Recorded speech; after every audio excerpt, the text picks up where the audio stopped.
Greetings, market rebels. Welcome to this week's macro measure video combined with the sector situation video. It is Friday, August 22nd, 2025. I'm Wayne, and here is the Market Rebellion disclaimer. And here is the trustee Market Rebellion intellectual property rights notice. And here is last week's slide with just a few highlights. And if you're new to all this stuff, what we try to do here is sort of keep track of how our comments really fared, if any were helpful. Hopefully some, at least some were. And then just reminders on things for us to review again. But really what we're trying to do is do a nuts and bolts charting of the markets and discussions of the markets without a lot of fancy stuff brought in, just to keep it very nuts and bolts and very hopefully practical and useful. So that's the general idea. And sometimes we just go far afield. And these days, I'm really doing all of this stream of consciousness. In other words, as it sort of comes to me live because of the lack of time that I've got on my hands right now. That's been really the case for quite a while. But anyway, last week's slide was just still easing back in after my tech struggles that were, to say the least, that went on for quite a while. But we did note a couple of different names I wanted to highlight. And I did want to note also that we had some of these other hits of note. We had some false breakout risk in the four main major market ETFs. That would be, of course, the SPY, the Qs, IWM, and the diamonds. And we said maybe there would be a conversion to support, which we'll cover. And then I'm going to jump down here and say that we said, look, you have to go with it. And if the pullback is mild, we could have an elusive blow off, melt up type end of year thing get started. So these are all, I think, somewhat helpful going into this week. And also, we will try to make sure we hit on those as well when we talk about this week's stuff. This week's stuff is full steam ahead with a question mark. So this is a good way to jump ahead and just sort of convey would be in this picture. So if you've ever seen the film from the 1980s, I believe it was, maybe early 80s, I want to say maybe like 82 or 83 is my ballpark. I can't remember. But anyway, it was called The Right Stuff. Then Chuck Yeager is in the cast. Chuck Yeager, I think, actually is in the cast, but he is portrayed by, I think, Sam Shepard. There's a scene in there that I reference when I do these videos from time to time where Yeager takes one of the newest, I think, latest, greatest jets really to the edge of space. And this is the view that he sees before the plane really can't push any further from the earth. And then he basically starts to tumble from there, goes into a spin, and eventually crashes. But this is really where I think we are in terms of full steam ahead. We're really close, I think, if you look at what they've done at the end of the week. And this was really a masterclass by the gang because, we spent so much of the week not really behaving very well. And then at the end of the week, it was this remarkable, right, type of well known in advance flashpoint with Jackson Hole and other things, and this big emotional situation that they build up and create, and you get this final statement day to end the week, which really eliminated, or I should say, erased a large part of the week's action in one fell swoop.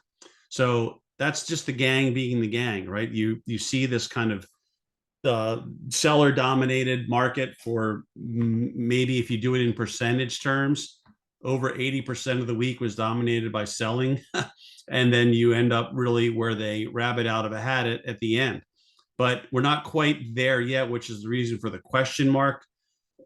We talked about this last week, so I'm just reiterating that with what was going on with the AAII survey mindset, where there was a big bear spike, that could help thwart the seasonality that we usually see in the back half of August and into September. Plus, we also noted that EPS buoyancy could come from Nvidia, which maybe it still will, and still maybe it has. We also have the Apple event not too far into September. And then I would say, which I'll hit on, we got lucky again in terms of adding our support lines. So the channel is still intact. We'll show that. But I'm calling that not too fast there, sport, because you'll see why I think. We'll talk about breadth and sectors, the mega caps looking primed in many cases. Some of the ones we said we'd review again because we talked about them. Here's some other ones of note that I'll try to cover from UOA hits. We'll talk about this technical nimbility predicament, another silly thing that of me just being silly, but that has to do with really the full steam ahead question mark too, because it's great as things look and how on the cuspy they look. You're just not fully there yet, and you always have to treat breakouts potentially as false breakouts, which is why you'll hear myself and you'll hear Greg and occasionally Ryan will say, do the RAS, which is to trim a little bit, roll the rest, right? I always talk about the quick trim where I use a base 10. You're holding 10 calls. You get a nice little pop that you were anticipating and expecting that maybe could happen, and you get it. And so knowing that maybe the market's in less than an ideal situation, it's not really putting the wind at your back. Knowing it could be a false breakout and not without the support of the market, what you do is you trim maybe 2 or 3 of those to take some profits. And then if you can, you try to roll up a little bit on the balance. That way, right, you kind of build yourself in still a substantial winner if it continues to roll. If it backs up on you, even back to break even in terms of your break even in terms of your trigger level, you could probably still eke out a profit and then look to really reset your alerts, keep an eye on it, whatever the case may be, maybe get back in. But it always sort of keeps, if you do that, I feel like it really helps you from a psychological perspective where you ring the register a little bit and you kind of walk away still with a positive feeling, which is important to trading because it can be tough at times when things aren't going your way on balance. Anyway, we could talk about that more maybe at some point in a webinar or whatever the case. Anyway, public supposedly back. I want to just note that I added this under invested thing, so I've got to remember to hit on that for everyone. We're talking about these measures again, which again some people would be worried about. That's why I said maybe you want to aggressively get short the market. Talked about an SPY hit and a bearish SPY idea that we had this week in place last week coming into this week, which was good because bears are very hard to come by. But as I often say, WMUIM, which is just an acronym for won't matter until it matters. So these things that people point out that are maybe very legitimate, and I would be concerned from a big picture investing perspective as well, if this gets even further afield, these things just don't matter in the very near term, and they can be ignored for a long time. Anyway, we talked about the Chuck Yeager view. This is literally a snapshot from the movie, by the way. That's the view that they purport that Chuck Yeager actually saw when he took this experimental experimental jet up for a test flight, I should say. Anyway, let's see. So yeah, we're still really at the advanced rally stage, but we have not faltered, right? We have still held on. We'll see that. We talked about the seasonality not being good, but we talked about those buoys that are up here, and there are other buoys as well, which happen to be the mindset of the AAI mindset. We have to talk about, we have to continue to go with this, right? This is the hard part. If you're getting concerned about news, you're getting concerned about these developments that could happen, you're getting concerned about these valuations and all these other issues, which is, I think legitimate because you have risk on, right? If you're long the market, even though you're doing well, I think you have to say, okay, we have to just keep going with it. But yeah, you actually could also look at it the other way and say, if you don't go with it long enough, you could miss out on a really strong push, which I think could have to do with the underinvested folks that we've talked about for months and months and months with the wrong footing, right? So I don't think you could underestimate how powerful that can be when these people realize that the pullback of a greater degree or magnitude isn't in the cards. If it, I'm not saying it's not. I'm just saying when they come to that collective realization that it's not there, it's not happening, and now they're really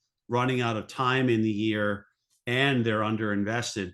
That's what can turn, a good year for the market into something extraordinary, and certainly in certain stocks it can get utterly ridiculous. And that's what you want to feast on that, right? So you don't want to throw in the towel too soon on bullish behavior, even if it's ridiculous, 6 ways to Sunday, as they say, or whatever that expression is. Anyway, the closing thoughts are similar. Trump has this penchant for newsmaking. So you just don't know, which again goes into the Wayne Razzi approach of being someone that is a disciplined roller. That doesn't always mean that you overroll to out of the money 35 Delta calls, but it can mean that if you started out with a 75 or 80, 85 Delta call, whatever the case may be, now that's near 100, that what you do is you simply roll into, let's say, 65 or 70 Delta calls just to keep taking money off the table and continue to reduce the risk that you've got. You just keep moving your level up and up and up as the market itself goes up, and you still carry heavy deltas if you still feel really good about it. You get that particular stock and the market itself. All these reminders that the swans is something I don't think you can rule out. That's why I'm leaving it there in black. And I would just say, never forget that we're dealing at all times with sneaky bastages, right? So it's another 80s movie reference we use a lot, but you gotta always say, right, like these guys are, this game looks a lot easier than it really is for most people, especially when there's real money and real risk on the line. So you just can't act as if, right, it's all going to be clear sailing. You've got to be either mentally prepared or tactically prepared, strategically prepared for potential bumps in the roads and twists and turns. And some you may just say it's better to ignore, and that's probably true, but some aren't, and that's the whole trick, especially when you're trading, not investing. So anyway, just those are some of the notes. I'll put those aside. We will try to hit on those. Let me see. This ought to be me dumping that. We will stop the share on that. And then I'm going to move this other stuff out of my way. We're going to get to the charts and have our reminders as well, so I can make sure I hit on all these things. And it could take a little while. I'm just giving you that heads up here, but hopefully it'll be worth the time we spend on certain things. So what I was getting at, the first thing I was getting at, these are the important technical parts, is I think, and I can't, it's just so hard for me with all the charting I do all week long to remember exactly when I've done things. And maybe sometimes they're in the webinar, and sometimes they're in our videos, sometimes they're maybe occasionally in a webinar.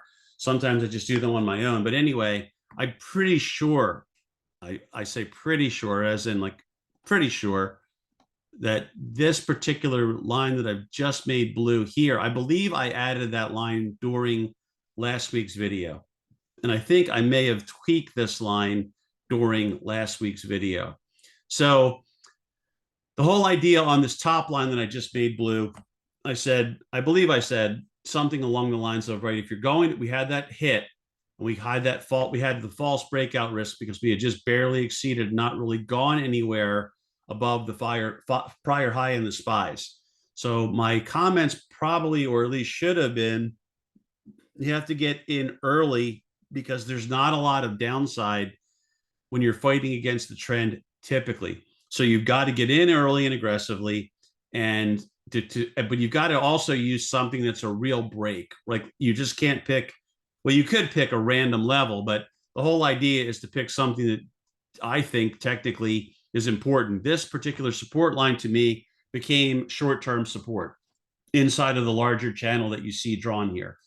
That's obviously upsloping. So my thoughts were, right, and a lot of people trade off of this from way back with Andrew's pitchfork and other modified Andrew's pitchfork type approaches. But if you can't make your way beyond, if you get to the middle of the channel and you can't make your way to the upside of the channel, like that's your first hint that maybe there's a problem, that something could develop. And if you fall back below, right, support or the midpoint of the channel, you could then find yourself on the other side of the channel. And we did, right? So that's part of what I think happened here. You might say, well, what does this other technique have to do with it? Forget I mentioned it. But my point is that if we broke through support, we had a weak breakout without any real push above the former high. They pulled it back. We kind of all knew that we were somewhat overdue. We saw the SPY paper show up, got the trade ID in there, and then we backed up. And I said, right, that this would be where I'd start to get much more worried if it couldn't stay within, like, above this, I believe, above that support line. I didn't say that, I should have, or something to that effect. And I also, I think, probably noted that these SMAs would be waiting to catch it, which you can see the 20-day is sort of hung around that 20-day and the 15-day there in red as well. The 20 days in blue and the 10 is white. So you got all that, and then you come off of that support when you still have your, obviously, your long-term SMAs are still up sloping, which a lot of people like to look at for trend. And you see that you lift from there with a stellar performance, and you lift to this highest high that we can see, right? So it is the highest high we've ever made today. And your close is 65.31, which is right above, right, the former highest close we've ever had. Right. So that's the thing about a master class, perfect pullback. Again, there was a trade there if you really wanted to do it. Like I said last time around, that was probably, let me go to, there you go. I think this is where I pulled it from. This is where I pulled our picture from. But let me try to get that trade up and when that came in, just so you can see that this is, just something we prepared for because we thought there could be this possibility, and the hit came, and it was timely, So we decided to do something with it, and the trigger was 642.34 that came in on the 15th, and then we had it dropping potentially. This is the last level I was able to get in to give people something to work with, and we use the front week. We used the front week puts that were in the money, as a matter of fact, on that. So I guess if it traded down to 633, those were in the money by about $11. So that at one point, maybe there was a little bit of extrinsic in addition to that, but that should not have been too bad of a situation. But that's what I was really referencing last week, was that potential situation there. But as you can see, I think it's a great example of exactly what I was talking about. Not that I was right in this particular instance. I don't really care about that. That's, to me, is just ridiculous. What I'm getting at is that all these comments, right, that I made that were taught to me by the market, right? I learned them from getting spanked, right? That's where that's where I learned it, from making mistakes and thinking when we got down here, right? There's still the chance that this breaks and we trade down to the 50, and there still is. It's just that they don't really let that happen that frequently, where you get that extra oomph. There really has to be, as I say, usually a very serious news driver, right, that would lead to that. Now, in terms of the other comments that I made on the slide this week, you can see, just looking at the RSI line on this simple chart we've got here, that you're not really generating the kind of RSI based momentum that we have in the past. But having said that, right, that might be a little bit of a cause for concern. Sometimes it does this and sometimes it doesn't. So it's not letting me do that, which is a little frustrating. Let me see if it lets me do this. Maybe I can just take this annotation, and I'll just do it hopefully this way with the native drawing tools on Zoom. But that's potential right there. You might look at that and say, so what? But a lot of times, if you can draw lines across your RSI, not a good line. But if you can do that, you can get clear all drawings. Yep. So you can get a breakout before. So this would be right where the RSI breaks out. So let's take that sort of up, and you can see how that corresponds. Not too shabby, right? I don't want to do that for all these, especially without the right drawing tools. But my point is that if you get through this right here, which really should be something like that, I think you get the idea. You could be on the verge of a breakout. So you can read this however you want. So you can say, well, maybe the RSI doesn't look as great as it should. Maybe it doesn't, but maybe there's more to it. Maybe it's not done going up yet too, right? We just don't know. But I would say that the potential's really there, if you ask me. and I hope to show why. But having said that, right, you're not beyond where you were, right? You're not really that far beyond making this new high, breaking out. And if you just kind of go up on your normal path, you could probably trade up another 2 to 3%. As we often talk about, 2 to 3% is a number we throw out a lot for what could still happen the next week or wherever we could back up to. It just happens to be that's the percent that you see a lot, 2 to 3%. So you can't rule that out. We talked about the buoys that we have, but this could also be right another false breakout. You don't know what news is lurking, uh, so on and so forth. So don't fall asleep. Remember, how sneaky these guys are. They've got everybody thinking now that Jackson Hole has come and gone, everything's wonderful. You have to look no further than another fortunate development that we had in IWM. I don't even remember. I'm going to try to bring this up, but we talked about this, right? This has to do with probably things like the little blip of a rally attempt at the 10-year. What happened to this? Why is that not looking right? That doesn't look right to me. Well, maybe it is. I think it might be my perspective, but this was starting to put a little something together. You could see how yields really, right, have rolled over to this point now. So yields have backed off, which of course the market likes. That obviously it really is directly probably related to IWM's performance today, which was really an extraordinary one. And I was kicking myself for not putting. I think I may have mentioned that I didn't have IWM in. It barely missed the cut, only probably due to circumstances. And it had a great push last week when we were thinking about using it as a momentum name, not as just a UOA name. But anyway, this was a stellar day. And let's go to the tape, as they say, right? They used to say that all the time. Maybe it's this one here. Yeah. So let me see if I can pull that one up. So with what was happening, right, knowing that there could be this large inflection point, and this big emotional situation developing around Jackson Hole, having been through this, a bunch of times. The post Jackson Hole commentary performance hasn't been very good, but you can't just take a small sample and say just because it hasn't been good doesn't mean it can't be a good reaction. But they literally came in for this, as you can see. They came in for this later. I got this in later in the day. I think it was a later in the day hit, if I recall. I could be confusing it, but got in there and they came in for this relatively short-term hit of upside. It was an upside vertical, an out of the money vertical that they paid 17 cents for, right? So someone bought 13,000 OTM call verticals for 17 cents. And as you could see, right, the way I think we were actually near 235 and change on IWM, but I got this in because I looked at the charts, I looked at the paper, and I thought, right, look at this. I mean, we've been doing this a lot lately because of what's been happening in the market.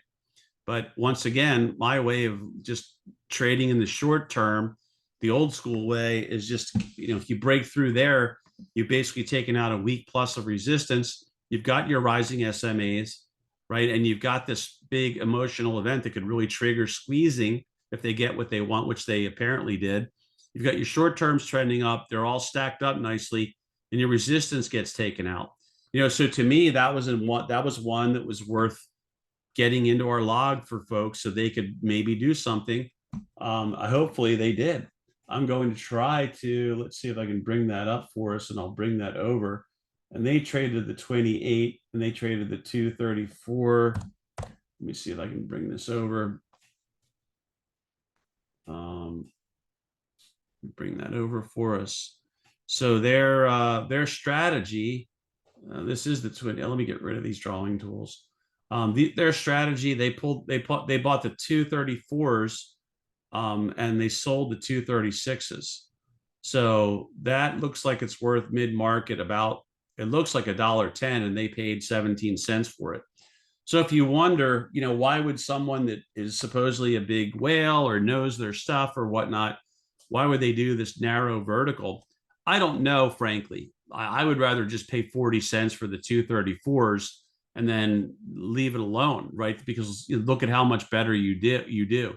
But I've seen these things hit too many times to ignore them, which is why I acted on it. One of the reasons why I acted on it. So to go from 17 cents to after 3 p.m. Eastern, and then you've got the Jackson Hole comments come out, and this thing zooms the way that it did. This wasn't even a 24-hour thing, and these guys went from net 17 cents to what, net like a dollar 10 or so, something like that, right? In terms of like where they could liquidate for, and that's not even at the top, right? It probably was obviously even better for them. It's a long delta spread. So there you go, right? So these are just some of the highlights. It's been a otherwise, there were some, of course, there's always good things that happen because of the number of ideas that we have and so on and so forth. But it was really kind of a crappy week though, right? Until this happened. But then we got this, and I'll try to go to it now. We got this big surge. I put a lot of bullish ideas in this week, excuse me, and I was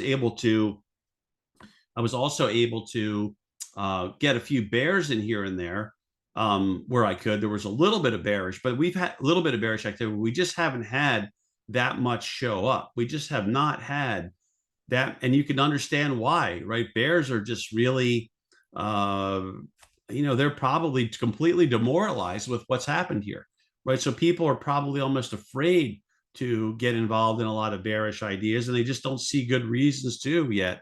So again, that's just goes back to you've got to keep going with these things, even though you may have reservations, right? That's if you're trying to really continue to be profitable and add to it. There's 10 bullish ideas today, alone, just because the paper that came in really, really became really predominantly bullish, and there were just a lot of really good setups. So I'm not going to go through all of these because that's not really what this video is about. But it was kind of all across the board, and that leads me to other things, other charts we need to talk about, which are I didn't even see what happened with MU. Let's see if that didn't. It didn't do anything anyway. But let's do it in order before I screw it up, because I was going to jump into Tesla, but I'm going to jump into Apple, right? Just to kind of look at some of these mega caps. And that had a nice pullback after a great run that it had. And now, right, with the NVIDIA EPS coming up this next week and their own event not too long after, there's Apple sort of pulling back towards the 200 there in purple, at least right now, apparently finding support above it. And I always mention cheat above the level by a little bit, right? Because it's a lot easier to get filled and have a lot less regrets if you're not trying to go for the perfect price. And if they bounce this from here, which it looks to me like they could, I still think it's not, this is sort of early in the process. We talked about them getting through this key level here on that resistance line, and I'll try to highlight that in blue.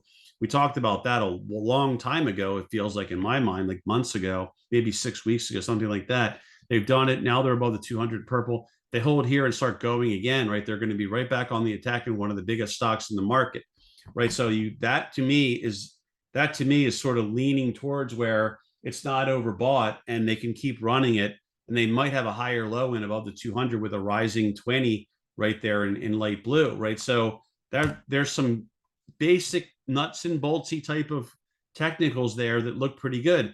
Amazon, right, with a really strong day after finding a higher low right near the 50 in gold, back above all SMAs now. Most of them are upsloping and most of them are stacked as well. And you're not that far from that attacking highs, right? So, and I don't think that's anywhere near overbought on any of my views. So I'm not saying that it looks like, hey, this is an ideal candidate to go long right now. I'm just going through these saying, let's look at them on balance.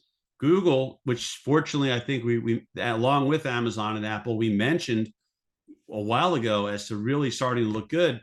It's actually made a move probably faster than I think we thought it could when we first started talking about it, to get back towards this high, and in fact took the high out. We were talking about that as a possibility, and I don't get to look at this every day, these charts every day, and boy, you could see it just almost just relentlessly just made its way back to what we were talking about in terms of catch-up potential. So you could say, well, it's got to be overdone now. It's getting towards overbought. There's no question about it. But what are you going? Where are you going to pick a fight with it? You have to short the all. Like I saw, sorry, not the all time. It might be the all time, but you have to short the year's high right now. After it just made it, which happens to be the all time high apparently, right? So I'm not really fighting. Look at the long term trend here. I don't want to fight that just yet. Personally, I like to see things start to show signs of problems before I start picking fights with them. But another one we could look at is Meta, which is also trying to bounce off the 50.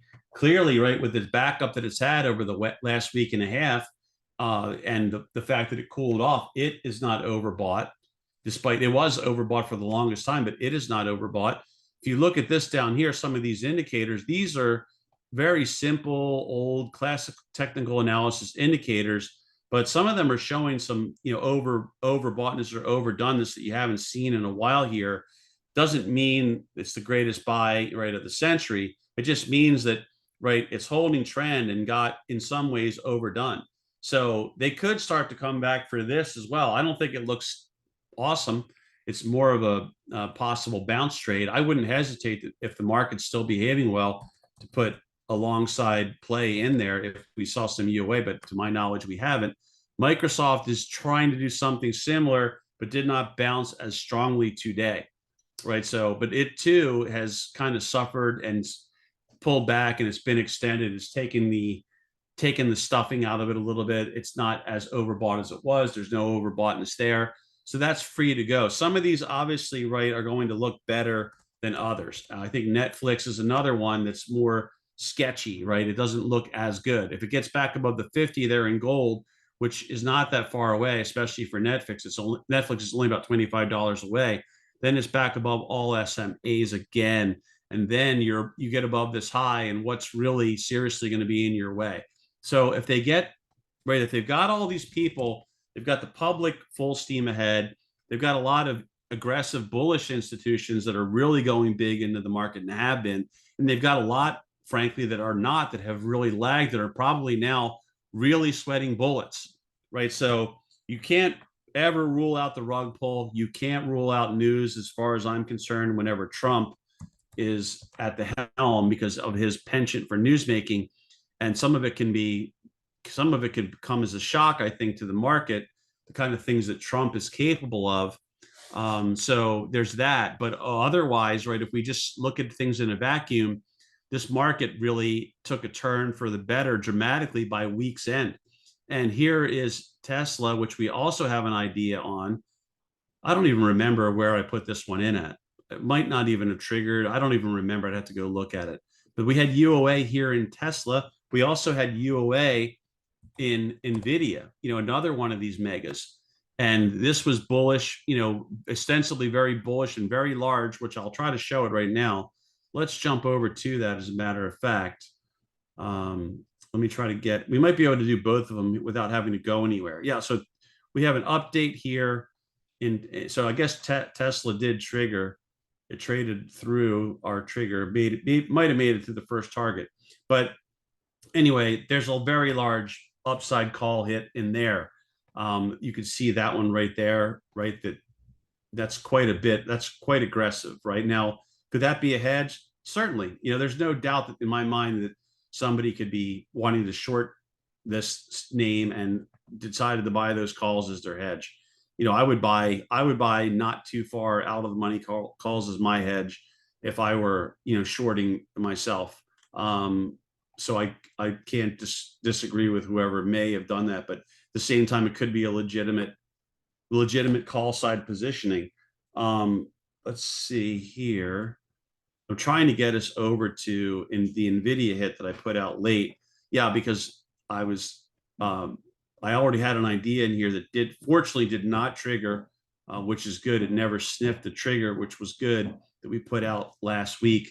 But so the trigger kept us out of trouble on that, but they just came in for 30,000 next week. 187.50s, right? And the stock is about $10 below there when this hit transacted.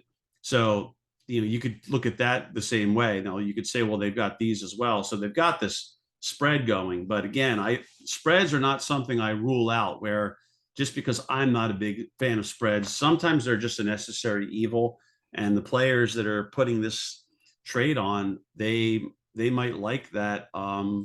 They might like that just like they liked it in IWM, right? They might like that fact that they've got a $15 wide or tall call vertical on, and they're doing it for $2, and it could turn into something really special under the right circumstances. But it's a very large hit, 30,000 contracts, even if it is a spread.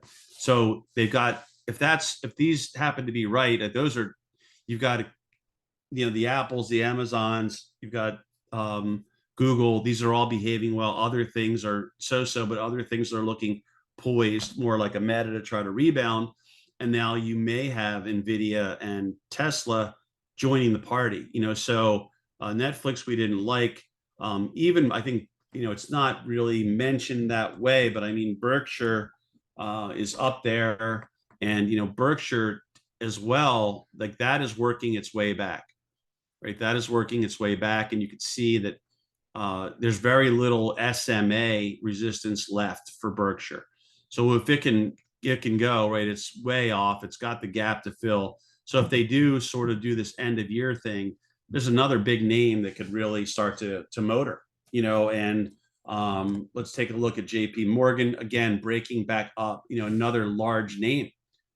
So you've got you've got some of these large names that are looking poised. Now, I sort of jumped ahead as to why I'm saying this is looking so good or nearly stellar. And one reason is let's look at what they did with the sectors.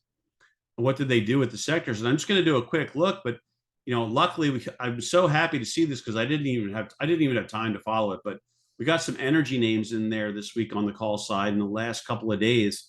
I hope they performed. I don't even know if they did, but there were some good energy hits. And I started looking at this chart and thinking, this thing actually looks like it's starting to round back up technically.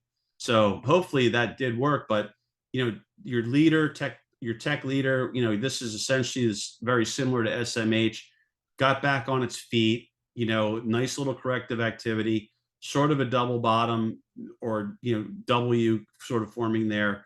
Maybe that gets more, the XLC, which has also been the leader, Google and maybe Meta getting back on its feet, et cetera. That is right back near the highs. There's your financials right there, just powering to a new high. You get even real estate comes back. XLV's continued its comeback. Your staples, which are defensive, a blah kind of up, but blah weak. But the more important one that we care about for more of a risk on perspective, there's XLY, there's the discretionary, and that just roared. And it's looking like they want to try to work that back up as well. Now look at transports too. This was not a great week until today, right? And look what they did. They've got that near the top of the range. So you start looking, and then you've got your, as I call them, the Dow sectors. Both of these really recovered, XLB, XLI.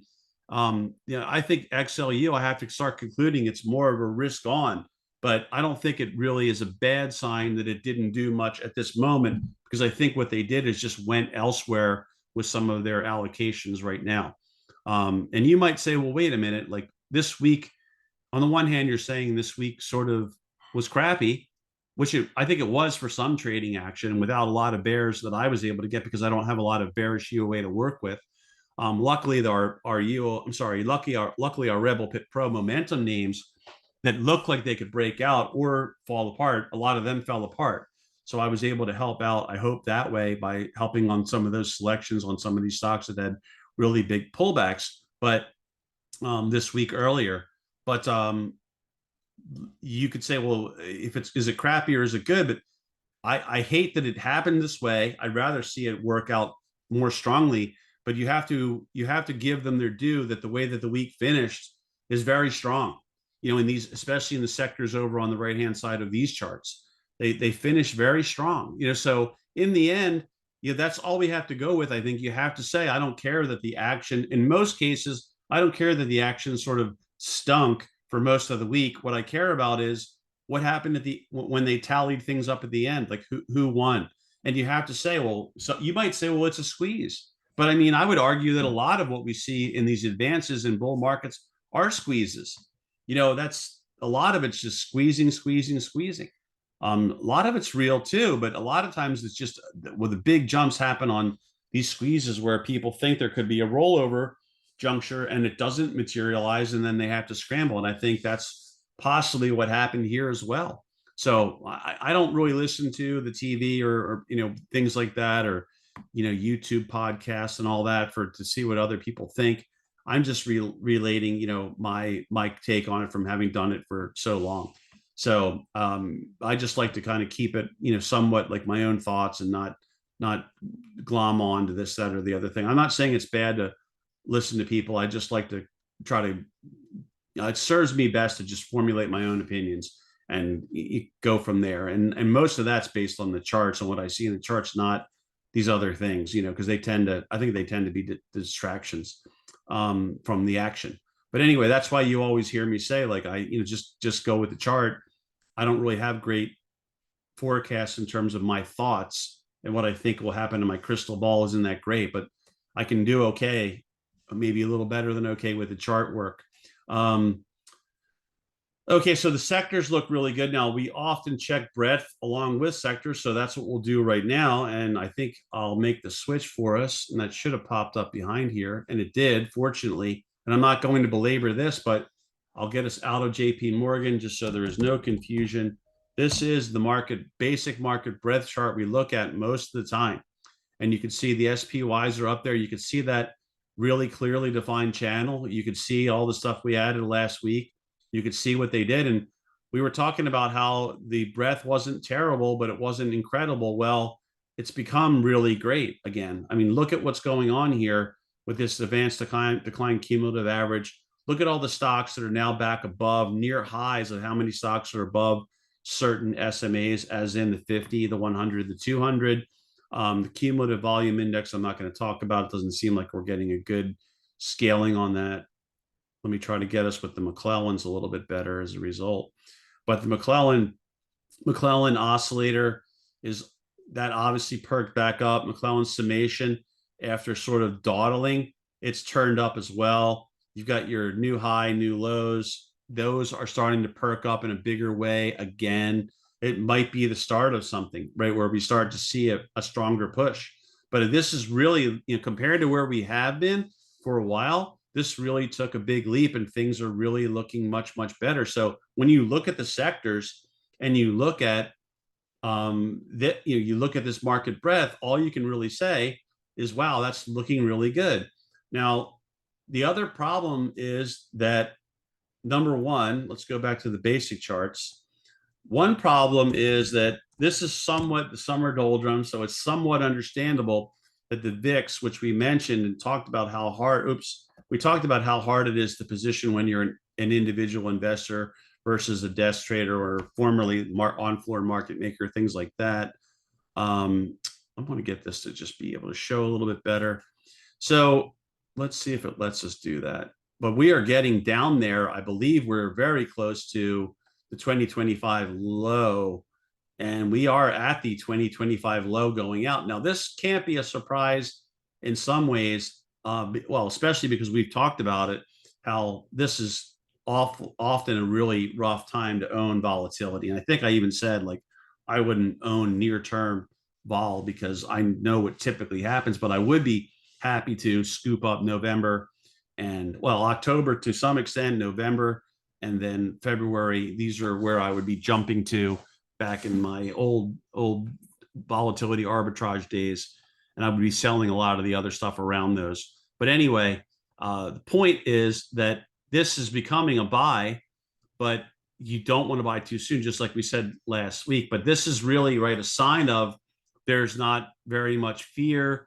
You all know how this goes. Even if you're new, you probably know that when this gets this cheap, right, it doesn't often stay this cheap for too long. And there's usually a reason. This is usually, looking back, a time where you wish you had bought some. It's just a lot trickier than meets the eye. You just can't really straightforwardly just go long volatility and score. It's very complicated to do that, and the timing has to be excellent, and as a non-professional. But that is part of the problem. Another part of the problem is probably something that I'm going to kind of be. We talked about being long this one last week, and I am long this, and I can't complain. Look at the finish of GDXJ.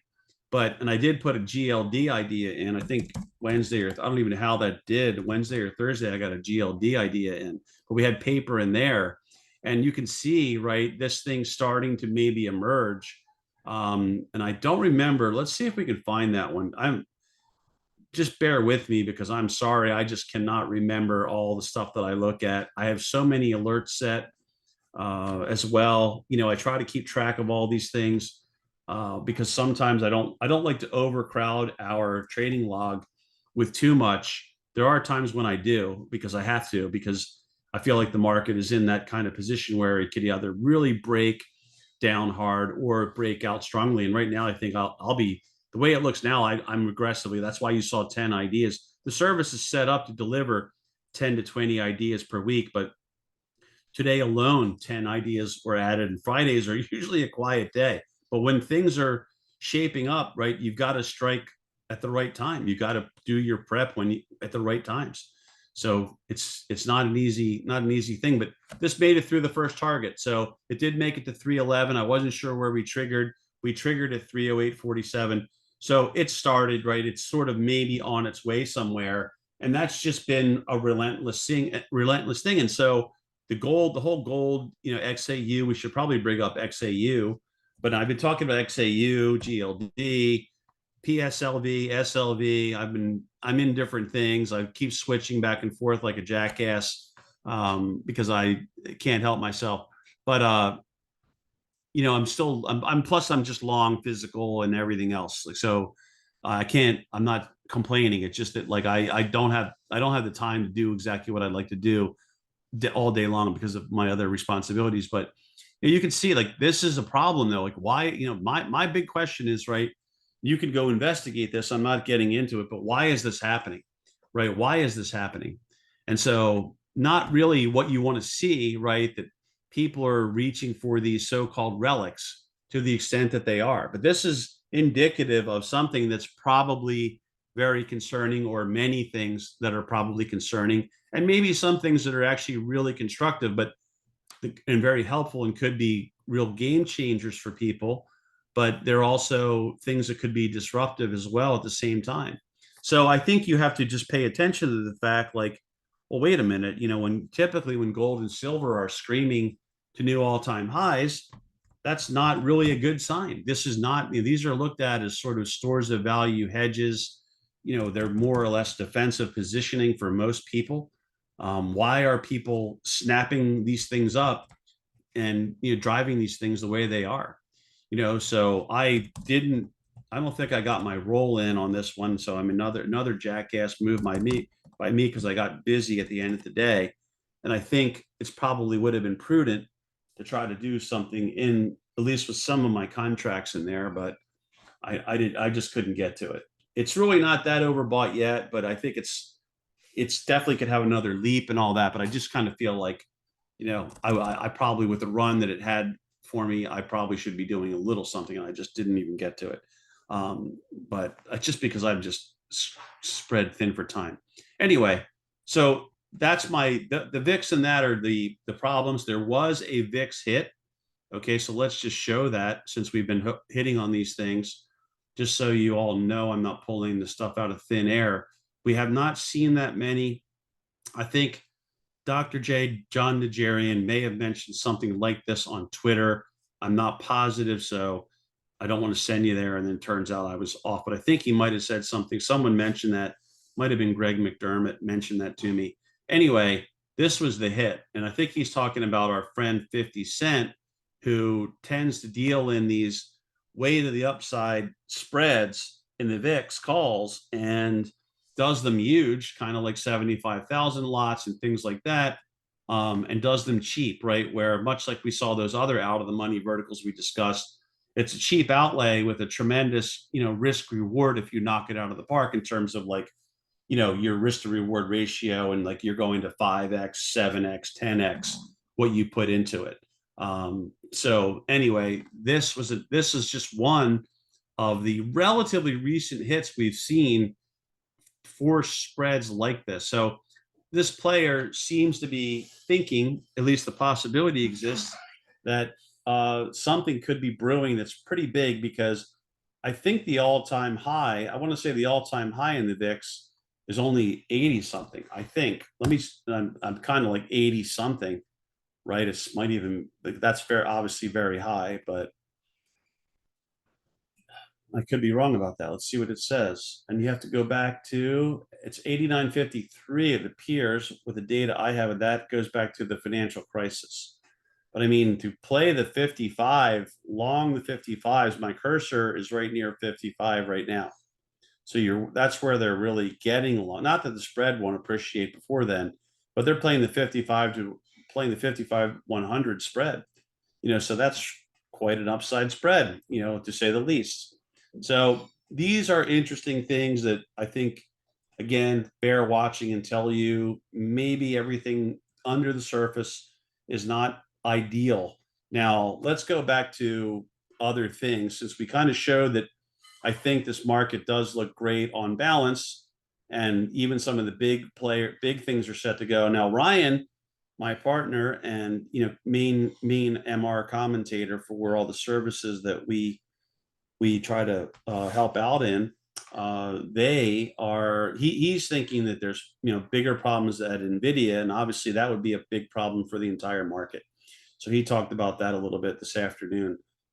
You'd have to look into that type of stuff, but that could obviously, if he's right and there's bigger problems there, that could obviously really hurt things in a big way, because so much seems to be predicated on that company and their products and services and so on and so forth. So let's take a look at something else that's also kind of like a risk on barometer, or tends to be for some people, at least myself included, and that would be the crypto space, where no matter what we do in terms of drawing our resistance lines, this is threatening to pierce them and go. So all you really have left in BTC is today's high. And that's basically above the 10-day, which is the highest SMA, I believe, right now. And with that being the case, all SMAs would then be to the south if it did continue to push, which is usually a good sign. There's a lot of SMA players. The nice thing about this cluster low versus this cluster low, this is a little bit lower, which is good for bulls, I think, and conversely or perversely. And you were also below the 50, which again, these are good little clean people out, flush them out, and then lift off type of things that happen that these guys are really good at. If you go back and you look at things like this low here clears out the lows from this range, and then they put a little pop together. This low here clears out the low here, and then they put this pop together, and so on, right? These little things that they do where they just clear things out a little bit more and then go. You've always got to keep an eye on this whole thing's a cluster like that, and you're coming from oversoldness, right? So, and your trend is still up. So this is on the cusp of making a move. I did see some paper also in ETHE. There's a long side idea in ETHE. I don't really see a lot of paper in this. Oh, I didn't even know that thing shot up that way at the end of the day. I don't even remember where the trigger was, honestly, on that. It could have been today's high. I don't remember. It doesn't matter. I'm not going to bring that idea up, but I had to put an update in because this one also saw paper at the end of the day. So you could see how well those are acting, and they are names that I mentioned earlier. I had a riot idea in from earlier in the week, and that started to percolate here late. Okay, I don't remember even where we are supposed to get in on that one. So it's not like I'm trying to tout this great idea. I'm just passing these along. Another one that I did have is coin. I forgot to list this one. Coin, I also have an idea in there. I don't know if we triggered. Have a one in BMNR, and I don't think that one triggered, but that's one I mentioned before where the options for the kind of movement this thing can put together, might be worth a look for you. It can really, really move. Let's just take a look at what like a next week's at the money would look like in there, which would be the 29th. And given right how given like how this thing moved just in a few sessions from 38 and change to 70, nearly 72, this is what I'm getting at. Um, there's not a lot of chart price action to work with. But look, if you wanted to buy the breakout call, let's say you think it takes out 50, 56, it's that's going to be about $4 ish if you get near there, which is given right that this thing could easily trade up to 70 something. It went from 38 to 70 something. It can certainly go from 56 to 70 something. So if you get that kind of move, like it obviously makes that look relatively dollar cheap, even though the volatility is fairly high, as you can see over there at 140. But anyway, I'm just saying keep an eye on that. The crypto is looking like it's poised. It maybe isn't there yet, but it looks poised. Excuse me. And I think I might have even had an MSTR in there, either an update or a new idea. I can't even remember. But the point is, there was a there was sort of like a rush of crypto related stuff, and a lot of these things do look poised. So the interest is there. It flares up quite often. We do catch good moves in that space in terms of UOA. So I'm optimistic about that. You're never going to win 100% of the time. The open door, I do think we talked about this. I do think I had an active idea. I was in this myself. I closed out before I started making the notes. I closed things out knowing I would be busy for the balance of the day, and couldn't keep an eye on things. And unfortunately, I closed out at 460. So I never got to position myself back in for other options. I was planning on getting myself into the 4 calls for next week, and I never got there. So that's my bad. Anyway, just happens all the time, which I regret, but it's part of it. But anyway, that paper was on target. The reason I bring this one up is because this was short. This was a short interest, sort of lower tier name play. There's some special stuff I think happening here as well that you might want to look into. It might be a little later in the game. Obviously, we had this from way back, so it's been a good one overall for folks, I think. But this little game working is a good sign for risk, is my point, right? If this kind of stuff is working out, that's always been a good sign with UOA. That there's a lot of people way more concerned about risk taking than they are about being prudent, right? Which usually means go, go, go, go, go. It's the whole point of referencing that. So there's a lot of those things I was talking about there in terms of the good signs for the market. Now, you might say, well, it's a little overdone, and you might be right. Anyway, we did talk about all these, so going down our list. So we did talk about all that stuff. We talked about IWM. I mean, this is probably, again, worth it. You all probably know the 245-ish levels, the big level here.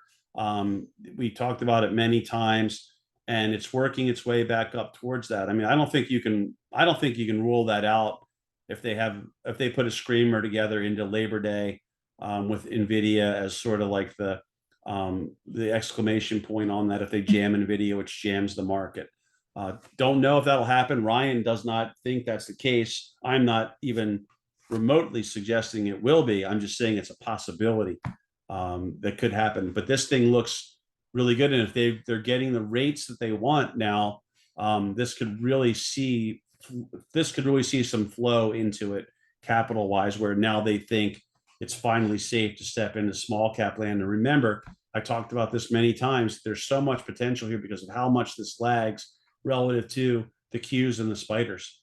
Okay, so just keep an eye on that. No, I don't think it's overbought yet. So I do think there's more room for that thing to run and possibly challenge that 245-ish level. The run that it's had, it might not be able to get through right away. So it might need a breather before it pushes through, if it is to push through. But I do think there's some real serious potential there. The all-time high is right there. So that would be right breaking through it. and then finally going. And look, you all know what the market has done since the post-COVID uh, response and all the spending and hyper madness of the Ponzi scheme and so on. But my whole point with this is like, boy, this could really go, and this lags dramatically. So I would say at this point, you're probably looking at, if he takes out that 245 and really goes, I think you have to be looking at over. I think Tom Lee was talking 280, 290 way back when, but the way that the other indices have performed, I mean, you may as well just say 300. So you're looking at really a 20% pop at least, I think, to about 300 if this does really start to go into catch-up mode. So it's worth keeping an eye on if you're a true believer, at least at the moment you're a true believer. The cues, it's very interesting, right? Because this is another part of like all clear, um, full steam ahead, as I was talking about the slide, but is it really yet? And I don't think it is yet, right? And the reason why is, here's our resistance line that I've got there. I could tweak that a little bit. Let's just tweak it a little bit. It's not letting me, there it is, but I'll pull it a little bit closer for us. We'll get it right on the candle bodies and so on and so forth.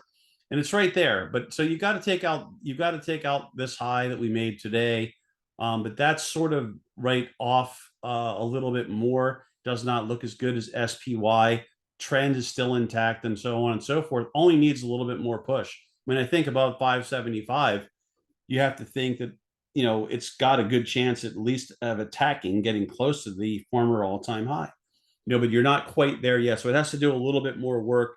It's got to get above that 10-day, which is pretty much right in line with today's high in that thing. But that is lagging a little, just like we saw with, well, SMH and XLK, which are essentially almost like, mirrors of themselves technically a lot of the time.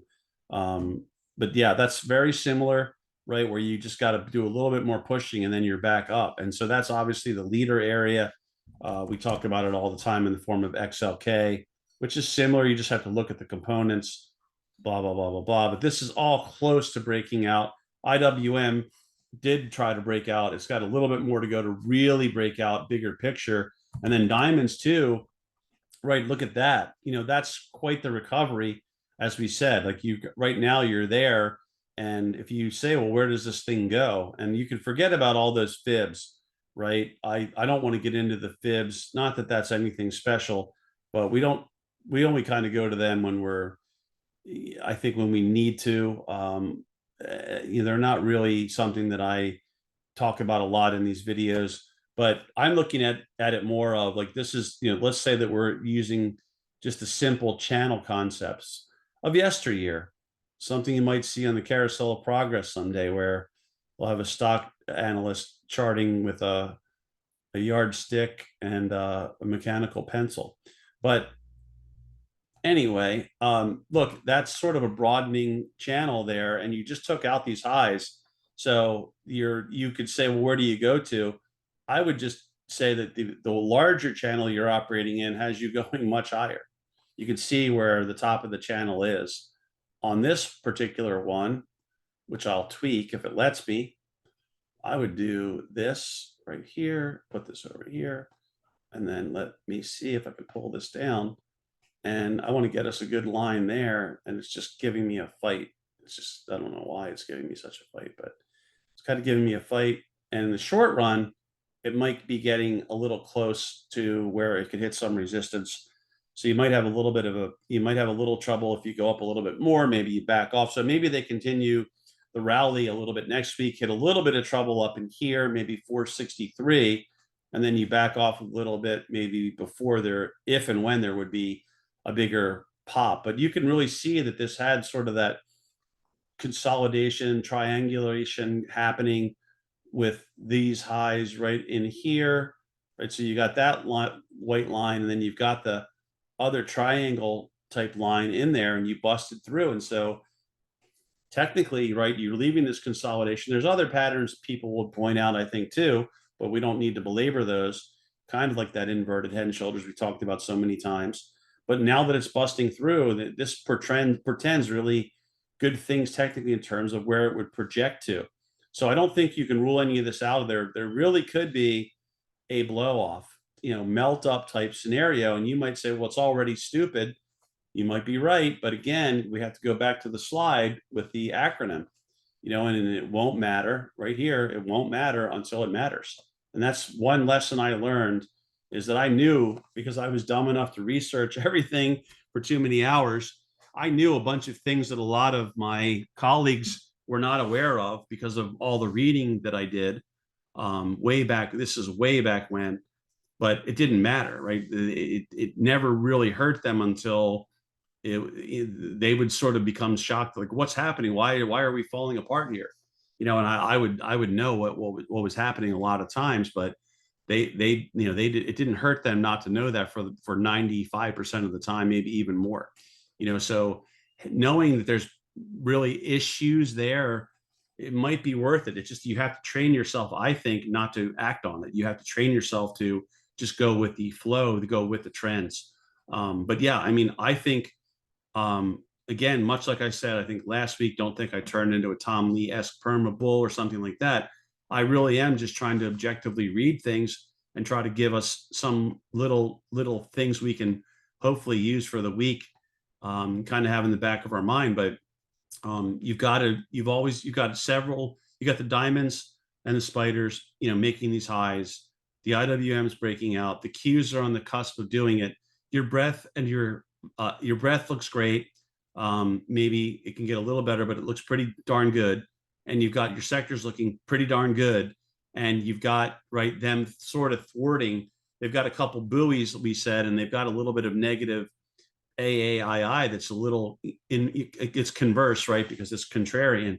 So we've got all that stuff that's maybe buoying things. And so you did have a little bit of summer doldrums this week, but that got erased by Jackson Hole. And so the only real things are, the VIX is way too low, probably, for the kind of risk that's maybe really out there that's being ignored. And the other thing is precious metals acting the way they are for a reason. But otherwise, right, it looks really good. And those concerns may just be off in the distance types of concerns. So, what are you going to say about that? So let's see. I left off. We talked about the Chuck Yeager view. We talked about, now the chase was last week, but that's what I'm getting at with the blow off melt up. I think that's where this comes in, where the underinvested, right? This is something we've hit on for a lot of those, when the start of the rally, middle of the rally, through the rally. Haven't talked about that a lot because we had the tech problems, but coming back to it, I think that remains a big part of the story. There's a lot of players that are not holding as many shares as they should be or need to be. And if they don't get the pullback they thought they might get, it could really turn into this end of the year scamper. And you might say it's already stupid. As I said earlier, I know I'm repeating myself, but it may be, but it could still happen. So I don't want to, I know I belabored a lot of things and I tried to talk about a lot of things, but I think the way that this is shaping up, this could really, I'm hoping it's going to be that way. And we're going to have, usually the EOA is like just on fire, right? When people are betting on the market big and there's really strong momentum. I mean, it's phenomenal. I love being that busy and putting those ideas in front of people. There's been weeks where we've almost gotten like 40 ideas out that are brand new, plus tons of updates on, and it's just great. And you just see, you see a lot like we saw today. Actually, let me just do that to show you what I mean. I'm going to, again, you don't have to watch all this, but let me just get us to today's action, just to give you an idea. And I'll pick out a couple names and you'll see what I mean with the chart, some of these chart views, just maybe like two of them, just to show you what I mean, where I put these, remember I mentioned these are all bullish trades. I didn't even have time to write everything up in terms of the extent that I would like to. But, well, Tesla, you already saw. Coin, you already saw. But I'll try to just even take this rinky dinker ONDS, and then maybe I'll take Len. That's one well-known, Lennar, and one probably not so well-known. But the way this stock is behaving and acting, it's a rinky-dink stock. You could say, well, oh my God, why would you get in that? It's more than doubled in the last month. But I mean, this is the kind of stuff that happens when you can really do well with. And if you look at this big picture, really, really big picture, here, this thing is making a multi-year high. I know it doesn't have a ton of data, but I mean, this thing is really starting to change trend with higher highs and higher lows on big picture charts. This could start to become a double-digit stock, as dumb as that seems right now. But it just got this big picture breakout happening. So that's a stock to me that I wish we would have caught it a little bit earlier before it got to where it is right now, because I think it's a little bit overbought on some views. But and I'm not touting this one, by the way. I'm just showing the chart examples where the charts are really behaving well, and you've really had a trend shift, and you've got the paper coming in. And remember all the fear about the home builders, and again, things have really slowed down in that area, right? There's been real weakness in home prices compared to how we had been for so long. Here's a big picture view of Lennar, with this paper coming in. So this is all about perspective. If you look at this chart, you might say, well, this is already overdone. What do I want to touch this for? And you may be right. Who knows in this particular instance, but this is acting well. It's back above the 200-day. You could see that all the SMA, it's above all SMAs again, many of which are now upsloping again, except for the super long terms. You're potentially taking out the most recent high. You can see how it looks in the short run that way. But in the bigger picture, not the smaller picture, but in the bigger picture, here's the monthly chart. You had this really significant correction from 194-ish all the way down to 98, right? So now you're working your way back up, and there's a lot of potential, obviously, if you're only trading at 136, to work your way back up if things really are going to go. So that's what I'm looking at, is like, hey, this could just, with a little bit more movement, this could really be off to the races on a bigger picture chart. And a lot of things that showed up the last today, particularly, and a few earlier this week before the market ran into trouble, a lot of them were flashing that kind of a look, this kind of nice, hey, I'm getting through some nasty stuff, ready to lift. So that's what I'm getting at. So there's a lot of things like that. Now, I can't say if they will all lift, obviously, but there's a lot. But I've seen this before, and they really come after a lot of things, and the charts are really shaping up. A lot of times that's really a good sign, as well. So that's another thing in my mind, just anecdotally, for me at least. You can see I've got the this U in here. These things are, these are really close to going, just like the market is really close to going. And all it really needs to do is go. It probably needs to obviously avoid that sort of game changer news. NVIDIA can't completely deflate the market, things like that. But overall, right, it looks really good at this juncture, and we just need a little bit more follow through.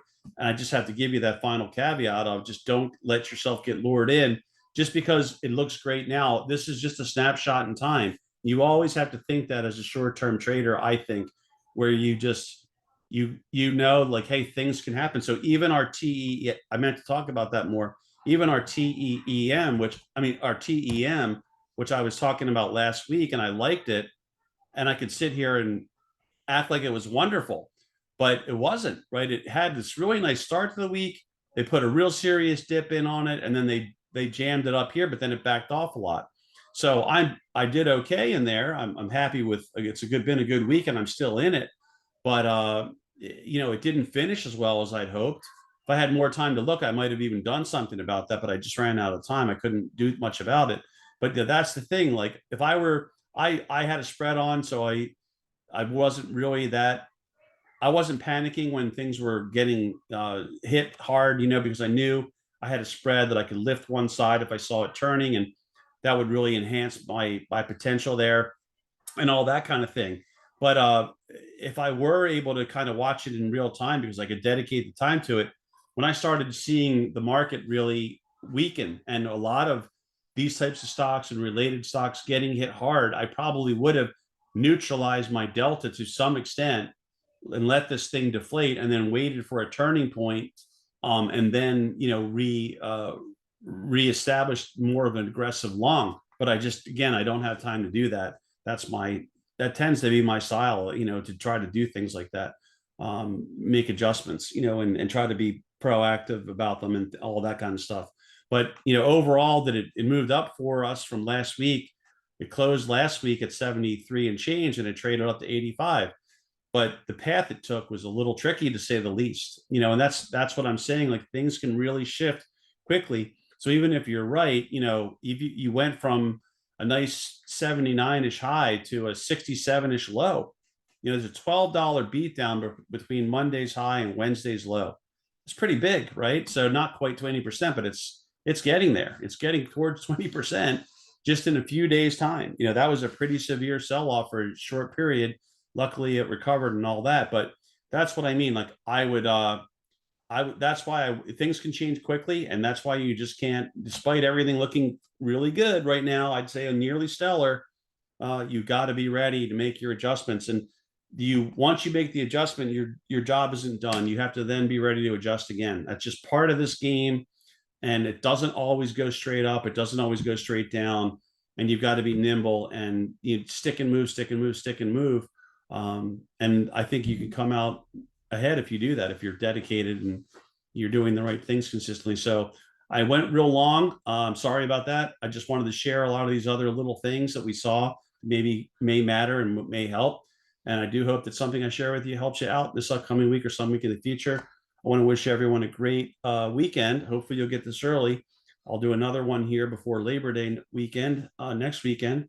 And then we'll wish everyone a great Labor Day holiday, and we'll go from there. So let's hope for another good week and follow through. And everyone have a great upcoming week, I hope, as well. Thank you.